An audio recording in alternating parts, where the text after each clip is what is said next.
Student, हमारी शिक्षण नीतियाँ, विधियाँ और युक्तियाँ चल रही थी, तो उसी में हमारी 8 हो चुकी थी। आज हमारी 9 है, वार्तालाप नीति।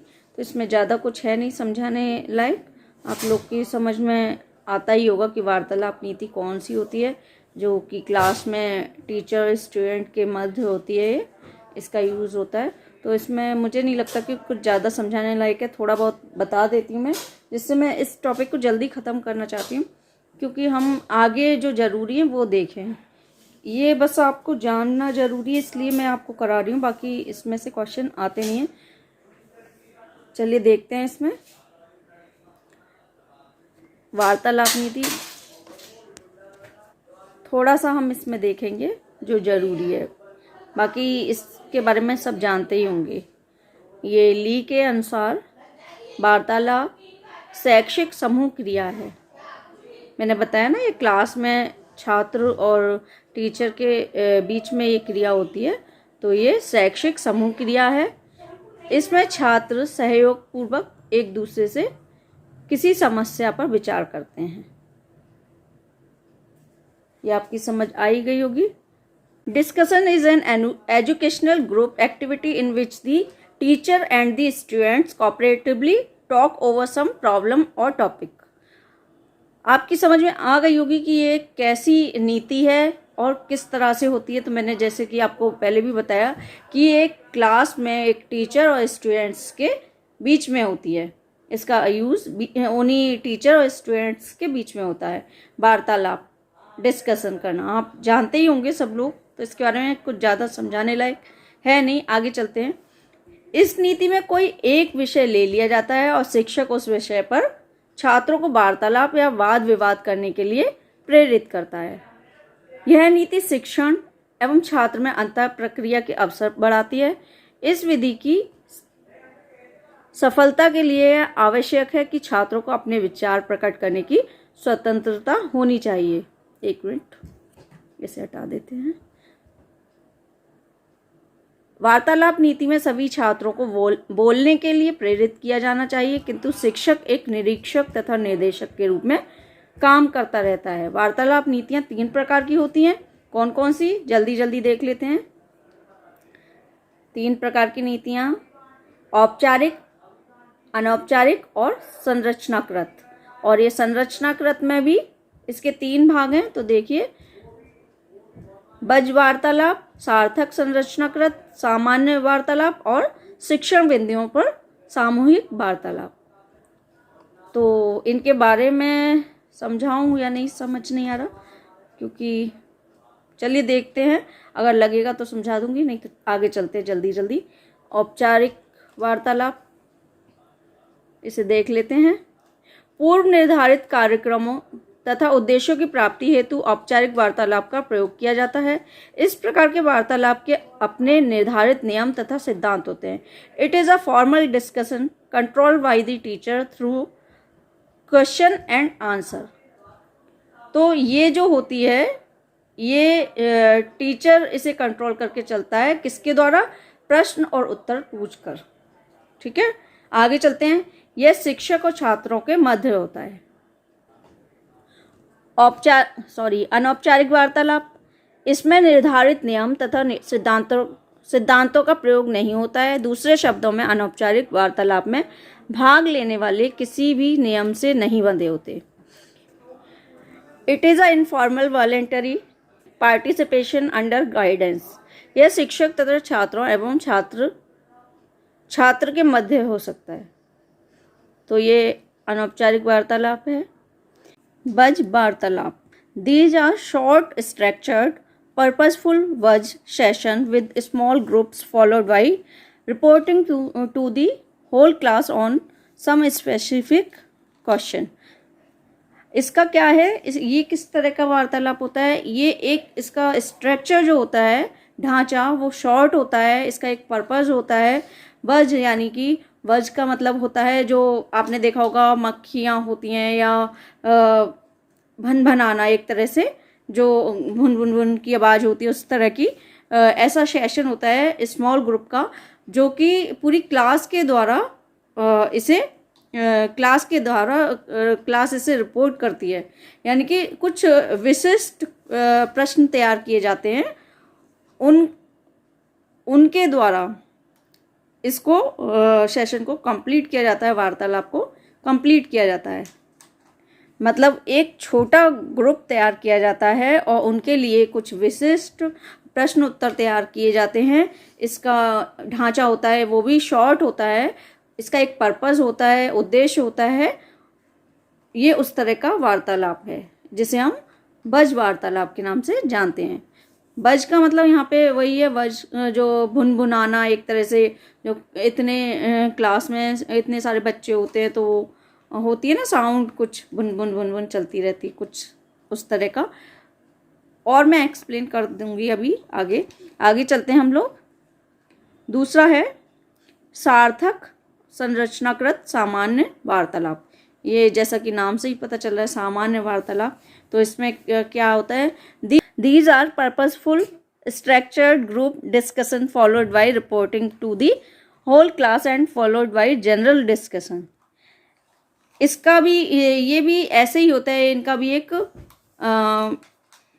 पर्पस होता है, एक उद्देश्य होता है, और ग्रुप डिस्कशन करते हैं लोग और उसकी फिर रिपोर्ट तैयार करते हैं जो कि सारी पूरी क्लास के द्वारा फॉलो की जाती है। ये एक जनरल डिस्कशन होता है, मतलब सामान्य चर्चा होती है या वार्तालाप होता है। तो आगे चलते हैं। ये अधिकतर क्लास में होता ही है, आप लोग तो पढ़े हैं तो आप लोगों को पता ही होगा, क्या एक्सप्लेन करूं। चलते हैं आगे। शिक्षण बिंदुओं पर वार्तालाप।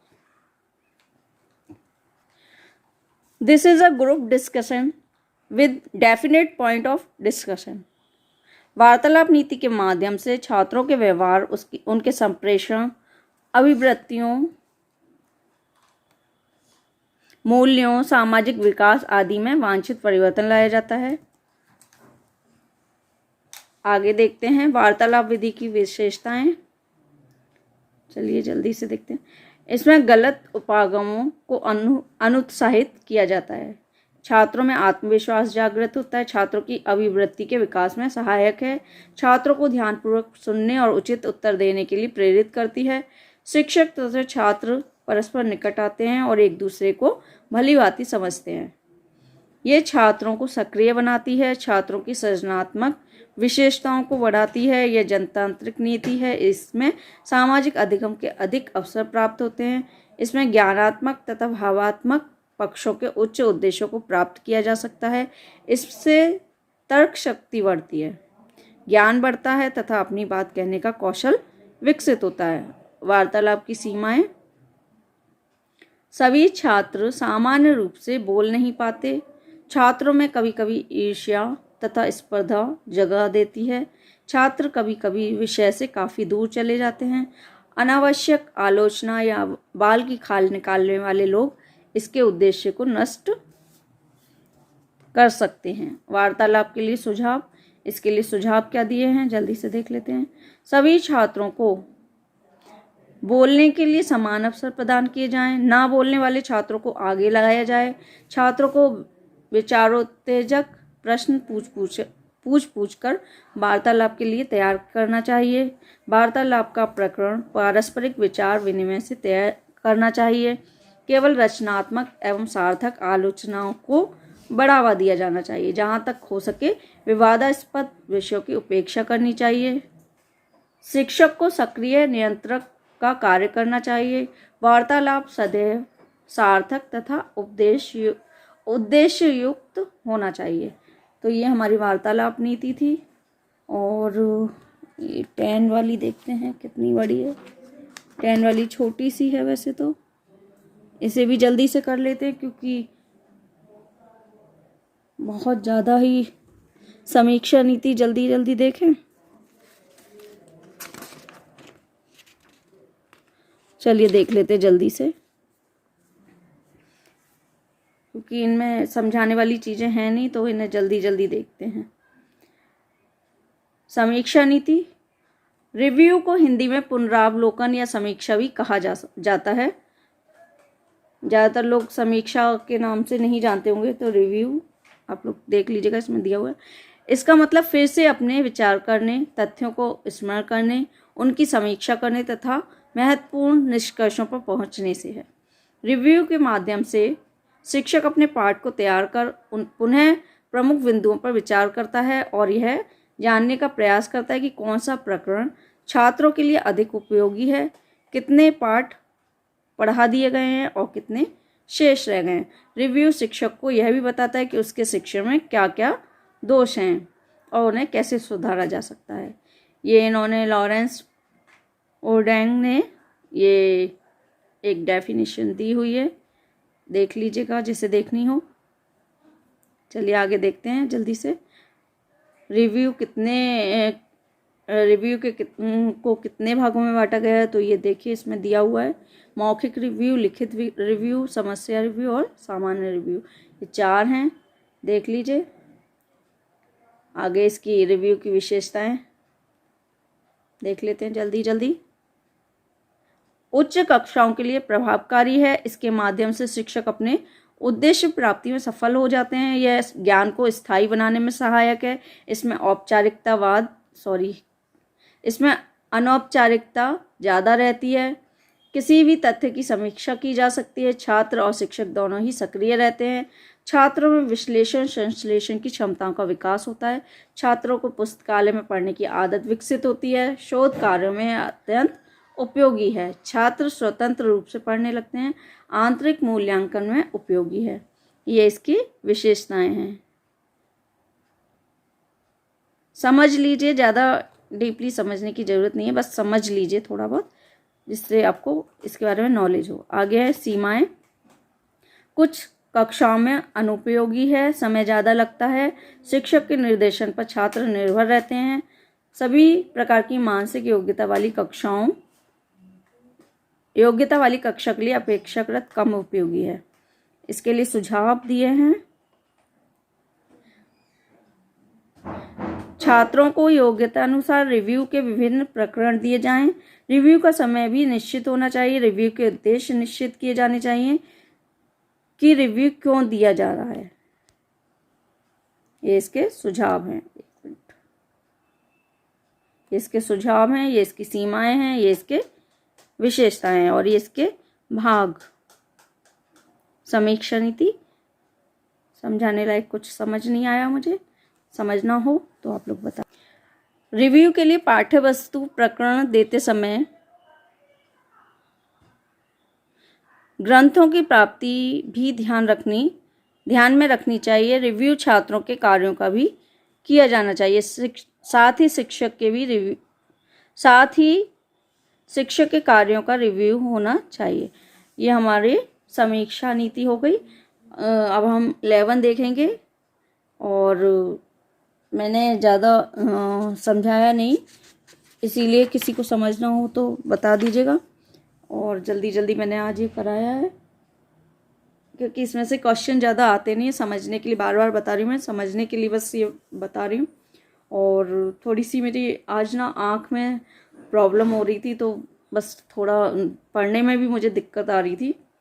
एक आँख तो ये समझिए कि इस समय इतनी मेरी परेशान कर रही है बहुत ज़्यादा, तो पढ़ भी नहीं पा रही मैं ढंग से।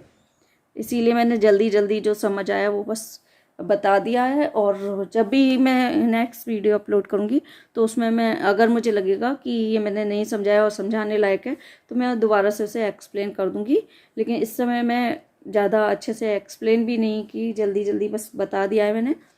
तो आप लोग परेशान मत होइएगा, पूछेंगे तो और अच्छे से बता दूंगी, नहीं पूछेंगे तो भी मैं समझा दूंगी, कोई दिक्कत नहीं है। और हाँ, मुझसे किसी ने कहा था कि सुपर टेट के बारे में आप कुछ बताइए, तो मैं 1-2 दिन में जैसे भी मुझे टाइम मिलेगा तो मैं सुपर टेट के बारे में भी जो भी टॉपिक मुझे लगेंगे मैं बता दूंगी। उसके बारे में भी थोड़ा सा अभी टाइम नहीं मिल रहा है, तो बस जो कॉमन टॉपिक हैं जो कि सुपर टेट में भी आते हैं, यूपी टेट में, सी टेट में, या और भी एग्ज़ाम हैं, तो वो मैं करा दे रही हूँ अभी कॉमन जो चल रहे हैं। बाकी स्पेशली जो मैं कराऊंगी कि हाँ ये सुपर टेट का है, तो वो मैं अभी थोड़ा सा टाइम मिलेगा तब मैं करा दूँगी, क्योंकि मैंने अभी उसका सिलेबस नहीं देखा है कि उसमें क्या क्या है, तो मैं देख के उसे करा दूँगी। हाँ, ये जो टॉपिक है ये एमए एजुकेशन में भी आ जाते हैं और एमए में भी इनमें से टॉपिक फंस जाते हैं, क्योंकि ये सारे कॉमन टॉपिक हैं, तो सारी उसमें काम आते हैं। आप लोग देख लीजिएगा, और जो लोग नए हैं वो चैनल को सब्सक्राइब कर दें, लाइक शेयर कमेंट करते रहें। Thanks for watching.